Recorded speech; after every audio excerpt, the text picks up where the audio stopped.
우리는 지난주에 마태복음 14장에서 빵 5개와 물고기 2마리로 5,000명을 먹이신 오병이어 기적이죠. 이걸 보았습니다. 그런데 오늘 본문은 이와 꼭 닮은 마치 쌍둥이처럼 보이는 빵 7개와 물고기 2마리로 4,000명을 먹이시는 칠병이어를 기록하고 있습니다.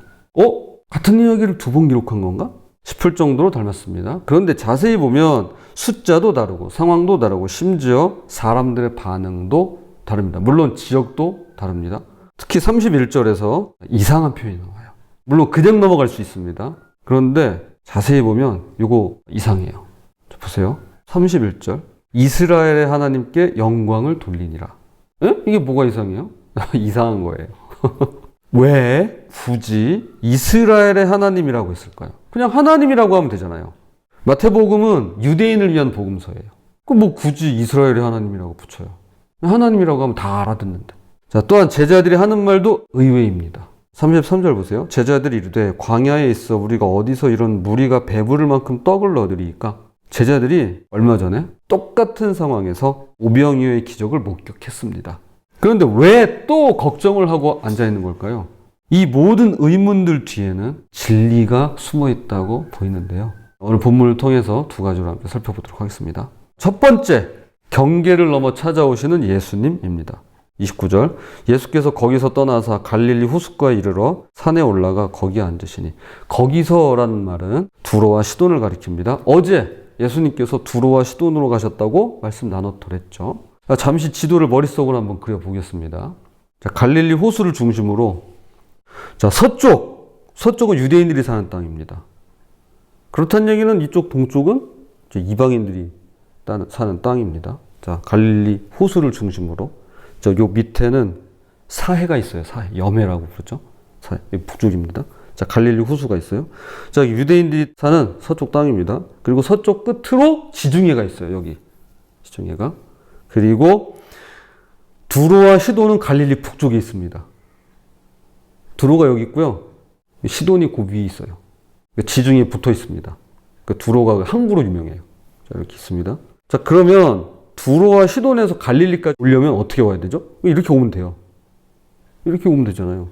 자, 가로줄로 오면 됩니다. 그런데 예수님은 다른 동선을 따라서 움직이십니다. 마태복음에 나와 있잖아요. 근데 마가복음 7장 31절에 자세히 기록되어 있습니다.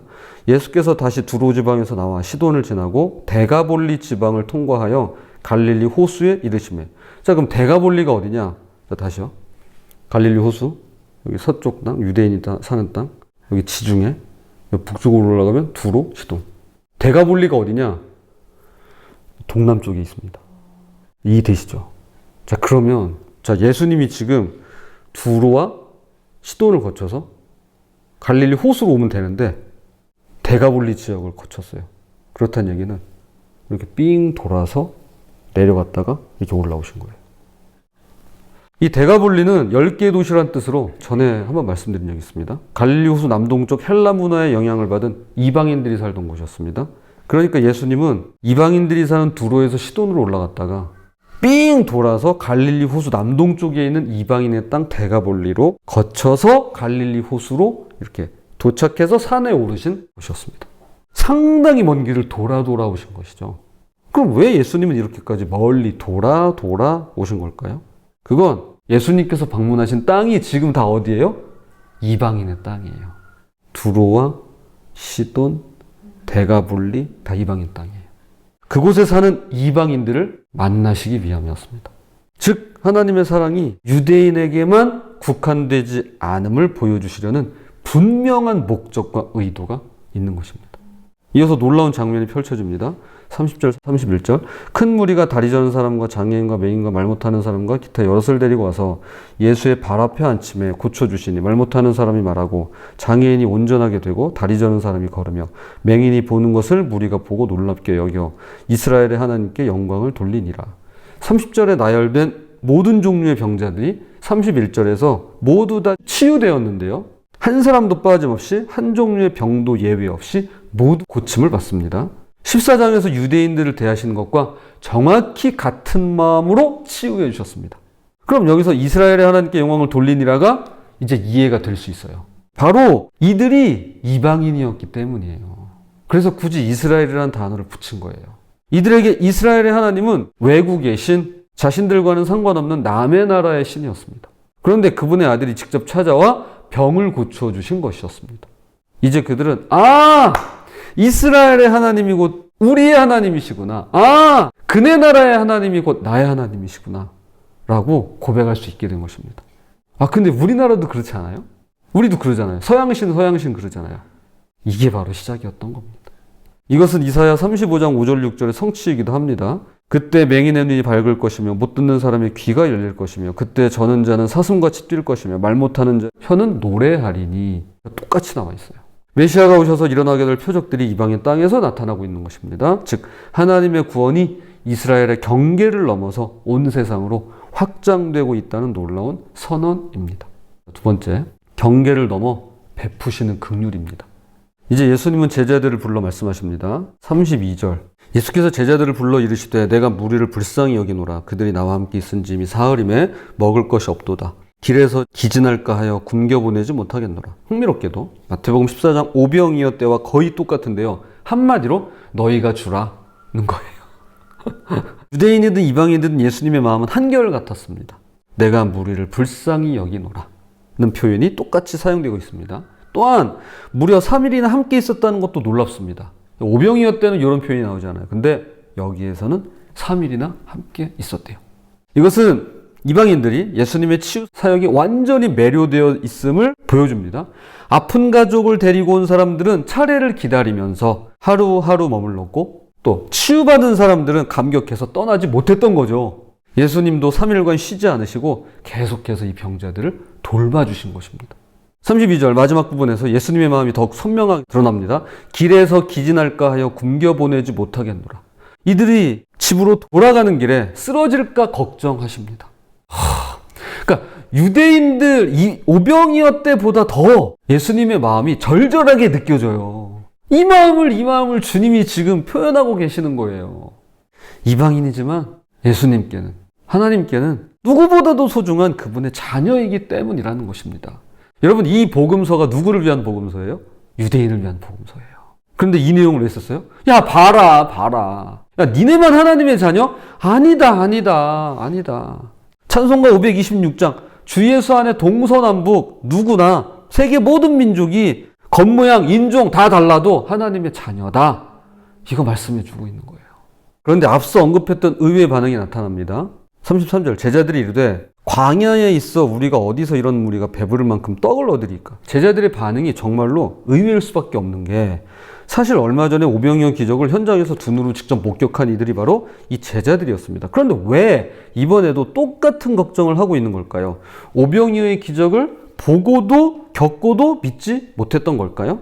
사실 이게 바로 우리 모습이에요.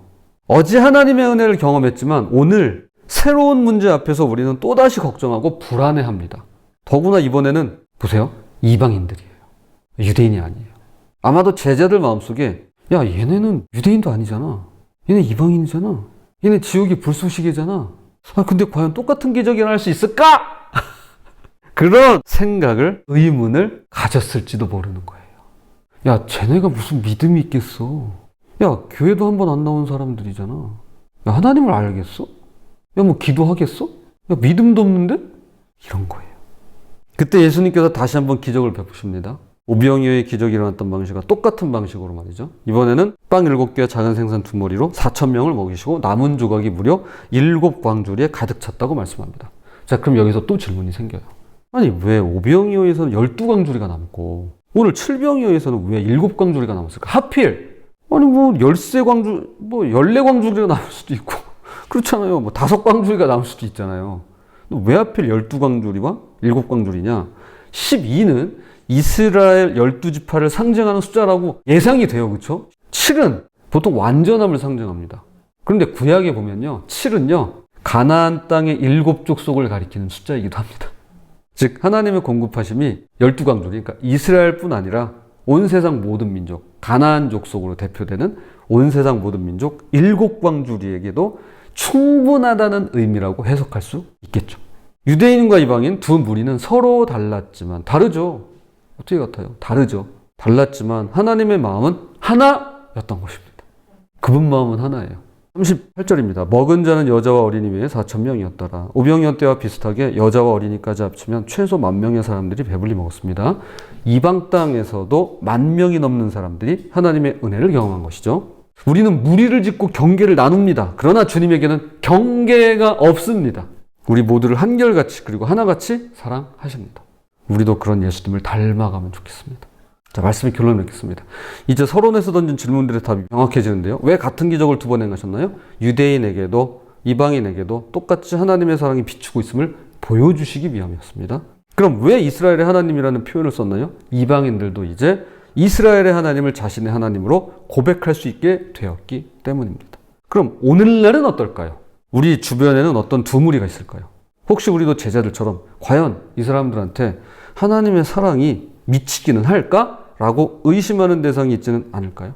저는 그런 생각 가끔 들 때가 있어요. 제가 목사다 보니까 그런 생각이 들 수도 있고, 또 목사가 아닌 교회 다니기 때문에 그런 생각이 들 수도 있어요. 그러니까 신앙을 갖고 있기 때문에 신앙을 갖지 않는 사람들에 대해서 이런 생각을 가질 수가 있다라고 보는 겁니다. 가령 우리 교회, 니네 교회 나누잖아요. 우리 교인, 니네 교인. 이거 목사님들도 나누지만 이거 교인들 중에 임직자분들, 교회에 대한 어떤 자부심을 갖고 있는 분들이 이럴 수 있어요. 또 믿는 사람, 안 믿는 사람, 그리고 믿음 좋은 사람, 그렇지 못한 사람. 우리는 참 잘 나눠요. 거기에 어떤 힘이 있기 때문이겠죠. 자, 우리 마음에도 보이지 않는 경계들이 그어져 있을 수 있습니다. 그러나 예수님의 마음은 이것 하나임을 꼭 기억했으면 좋겠는데요. 그분께는 내 편과 네 편이 없습니다. 주님께는 이거 없어요.